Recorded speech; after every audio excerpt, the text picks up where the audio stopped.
Hello everyone. Today we are going to study about molar mass. The mass of 1 mole of substance in gram is called molar mass. Molar mass म्हणजे काय? 1 मोल सबस्टन्सचा ग्रॅममध्ये जो काही मास असेल तर तोच त्याचा काय आहे? Molar mass. 1 मोल सबस्टन्समध्ये किती एंटिटीज प्रेझेंट असतात? ॲटम्स, मॉलिक्युल्स किंवा पार्टिकल्स. तर 1 मोल सबस्टन्समध्ये 6.0221367 इंटू 10⁻23 एवढे नंबर्स म्हणजेच ॲव्होगॅड्रो नंबरचे एंटिटीज प्रेझेंट असतात. मग त्या एंटिटीजचं मास जर कॅल्क्युलेट केले ते पण ग्रॅममध्ये, तर जी काय व्हॅल्यू येणार आहे ती व्हॅल्यू म्हणजे त्या सबस्टन्सचं काय झालं? Molar mass. With the help of example बघू आपण. Molar mass of any element in gram is numerically equal to atomic mass of that element in unified mass. एखाद्या एलिमेंटचा मोलर मास कशाशी इक्विव्हॅलंट असतो? तर तो त्याच्या ॲटॉमिक मासशी इक्विव्हॅलंट असतो. फॉर एक्झाम्पल बघा, इथे एलिमेंट दिलेले आहेत, हायड्रोजन, कार्बन आणि ऑक्सिजन. त्यांचे ॲटॉमिक मास दिलेले आहेत इन युनिफाईड मासमध्ये. हायड्रोजनचे ॲटॉमिक मास आहे 1, कार्बनचे ॲटॉमिक मास आहे 12, ऑक्सिजनचे ॲटॉमिक मास आहे 16. हे ॲटॉमिक मास कुठून कॅल्क्युलेट केले आहेत? तर हे त्यांच्या प्रोटॉन आणि न्यूट्रॉन या नंबरवरून कॅल्क्युलेट केले आहेत. किती प्रोटॉन्स, किती न्यूट्रॉन्स प्रेझेंट आहेत त्यांची ॲडिशन म्हणजे ॲटॉमिक मास होय. तर हायड्रोजनचे ॲटॉमिक मास आहे 1, तर त्याचे मोलर मास काय झाले? 1 ग्रॅम पर मोल. सिमिलरली हा जो काही नंबर आहे तोच त्याचा काय झाला? Molar mass in gram per मोल. कार्बनचा ॲटॉमिक मास आहे 12, त्याचा मोलर मास काय झाला? 12 ग्रॅम पर मोल. ऑक्सिजनचा ॲटॉमिक मास किती आहे? 16, त्याचा मोलर मास काय झाला? 16 ग्रॅम पर मोल. म्हणजे एखाद्या एलिमेंटचा मोलर मास हा कशाशी इक्विव्हॅलंट असतो? तर त्याच्या ॲटॉमिक मासशी इक्विव्हॅलंट असतो. Similarly in molecules, molar mass of any substance existing as polyatomic molecules in gram is numerically equal to its molecular mass or formula mass in U. तर आपण molecular mass आणि formula mass हे कसे calculate करायचे हे study केलेलं आहे, किंवा फॉर्म्युला मास हा कोणासाठी यूज केला जातो हे पण स्टडी केले आहे. Molecular mass means sum of atomic masses of atoms present in molecule. त्या मॉलिक्यूलमध्ये किती ॲटम्स म्हणजे किती नंबरमध्ये ॲटम्स प्रेझेंट आहेत त्यांची सम म्हणजे मॉलिक्युलर मास. याचे आपण एक्झाम्पल पण स्टडी केलेले आहेत. तर पॉली ॲटॉमिक मॉलिक्यूलसाठी जो मॉलिक्युलर मास असतो तो फॉर्म्युला मास असतो, आणि तोच नंबर म्हणजे त्याचा काय असतो? Molar mass. For example, in this chart some polyatomic substance are given. First one, oxygen. 2 oxygen atoms combine then form oxygen molecule. तर मॉलिक्युलर किंवा फॉर्म्युला मास काय आहे ऑक्सिजनचं? 32 युनिफाईड मास. तर त्याचेच मोलर मास किती आहे? 32 gram per mole. In this same way वॉटरचं मॉलिक्युलर मास किंवा फॉर्म्युला मास किती आहे? 18 युनिफाईड मास. तर त्याचंच मोलर मास म्हणजे काय किती? 18 ग्रॅम पर मोल. सोडियम क्लोराईडचे फॉर्म्युला मास किती आहे? 58 पॉईंट युनिफाईड मास. त्याचंच मोलर मास किती झालं? 58.5 gram per mole. In this way molar mass is nothing but the mass of 1 mole of substance in gram. म्हणजे जर एलिमेंट असतील तर तो नंबर ॲटॉमिक मासच्या इक्विव्हॅलंट असेल, आणि जर मॉलिक्युल्सचा विचार केला तर तो मॉलिक्युलर मास किंवा फॉर्म्युला मासशी इक्विव्हॅलंट असेल. म्हणजे ज्या एलिमेंटचे ॲटॉमिक मास तेच त्याचे molar mass but in gram. Similarly मॉलिक्युल्सचा जो मॉलिक्युलर मास किंवा फॉर्म्युला मास आहे तोच त्याचा molar mass but in gram. Mass of 1 mole of substance in gram is called molar mass. I hope तुम्हाला मोलर मास ही कन्सेप्ट समजली असेल. Then next, molar volume of gas. According to Avogadro law, 1 mole of any gas occupies volume of 22.4 dm cube at standard temperature and pressure. The volume 22.4 dm cube at standard temperature pressure is known as molar volume of gas. Avogadro काय सांगतोय तर according to Avogadro law जर standard temperature pressure असेल, condition काय आहे standard temperature आणि प्रेशरची.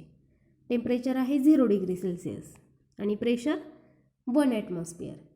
या कंडिशनला जर कोणत्याही गॅसचा व्हॉल्यूम मेजर केला तर तो व्हॉल्यूम असतो 22.4 dm क्यूब किंवा 22.4 लिटर.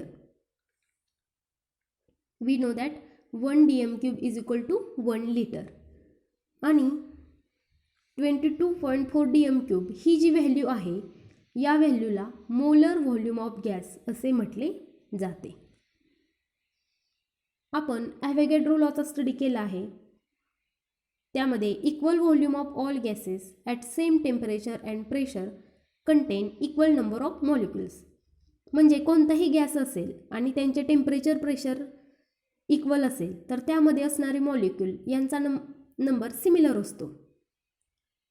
सिमिलरली जर स्टँडर्ड टेम्परेचर प्रेशरला कोणत्याही गॅसचा व्हॉल्यूम मेजर केला तर तो व्हॉल्यूमसुद्धा सिमिलर असतो.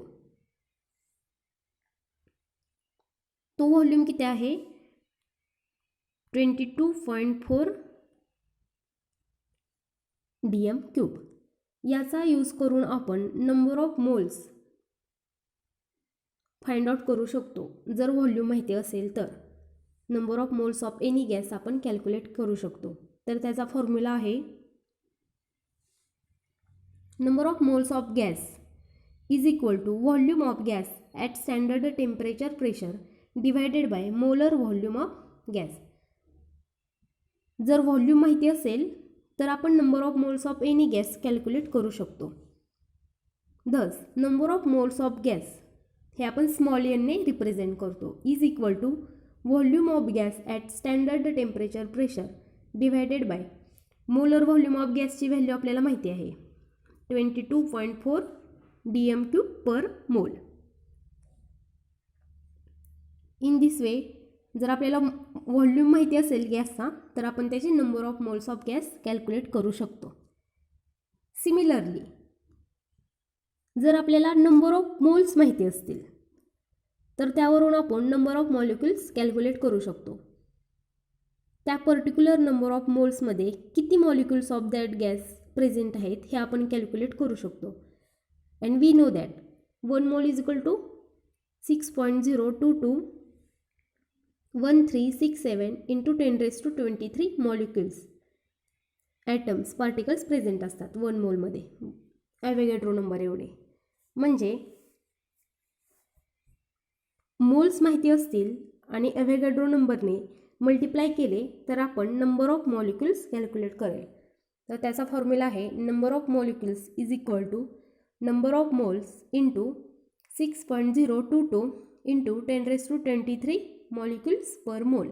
या फॉर्म्युला यूज करून आपण नंबर ऑफ मॉलिक्युल्स कॅल्क्युलेट करू शकतो. This is all about molar volume of gas. Then next, relationship between mass of gas, number of moles and volume of gas at standard temperature pressure यांचे आपण relation बघूयात. तर हे जे काय formula आता आपण स्टडी करणार आहेत याचा यूज आपण एक्झाम्पल सॉल्व करताना करणार आहोत. नंबर ऑफ मोल्स ते कशाने रिप्रेझेंट केले जातात? स्मॉल एनने. Number of moles is equal to mass of substance divided by molar mass of substance. Mass of substance हे कॅप डब्ल्यूने रिप्रेझेंट केलेले आहे and molar mass of substance M. Formula काय होईल? N is equal to W upon M. Number of moles is equal to mass of substance divided by molar mass of substance. जर सबस्टन्सचा मास दिले असेल आणि त्याच्या फॉर्म्युलावरून आपण त्याची मोलर मास कॅल्क्युलेट करायचे, त्यावरून आपण नंबर ऑफ मोल्स कॅल्क्युलेट करू शकतो. हा झाला फर्स्ट फॉर्म्युला नंबर ऑफ मोल्सचा. Then second, 1 mole of gas contain 6.022 into 10⁻23 molecules. ही व्हॅल्यू सगळ्यांना माहितीच आहे. 6.0221367 इंटू 10⁻23. तर ही व्हॅल्यू फक्त स्मॉलमध्ये रिप्रेझेंट केलेली आहे 6.022. 1 mole of gas contain 6.022 10⁻23 molecules. जर आपल्याला नंबर ऑफ मोल्स माहिती असतील तर आपण त्यावरून नंबर ऑफ मॉलिक्युल्स कॅल्क्युलेट करू शकतो. आता हे आत्ताच आपण बघितलेलं आहे. Number of molecules is equal to number of mole into Avogadro number. Number of mole हे स्मॉल एनने रिप्रेझेंट केले जातं. Small N into N A. समजलं? नंबर ऑफ मोलसाठी हा formula. Then number of molecules या फॉर्म्युल्याने कॅल्क्युलेट करू शकतो. Then next, 1 mole of gas at standard temperature pressure occupies 22.414 liter, that is molar volume of gas 22.414 liter is equal to 22.414 dm cube. याच्यावरून आपल्याला जर volume माहिती असेल गॅसचा तर ते आपण नंबर ऑफ मोल्स कॅल्क्युलेट करू शकतो. Number of moles of any gas is equal to volume of gas at standard temperature pressure divided by 22.414 liter means molar volume of gas. Similarly जर आपल्याला नंबर ऑफ मोल्स माहिती असतील त्यावरून आपल्याला volume find out करायचं आहे तर त्याचा फॉर्म्युला काय आहे? Volume of gas at standard temperature pressure is equal to number of moles into molar volume of gas. हा फॉर्म्युला इथे दाखवलेला आहे. तर या फॉर्म्युलांचा उपयोग करून आपण एक्झाम्पल सॉल्व करणार आहोत. ते आपण उद्याच्या लेक्चरमध्ये बघूया. आय थिंक तुम्हाला molar mass, molar volume of gas आणि हे फॉर्म्युले तुम्ही स्टडी करा. Today we stop here.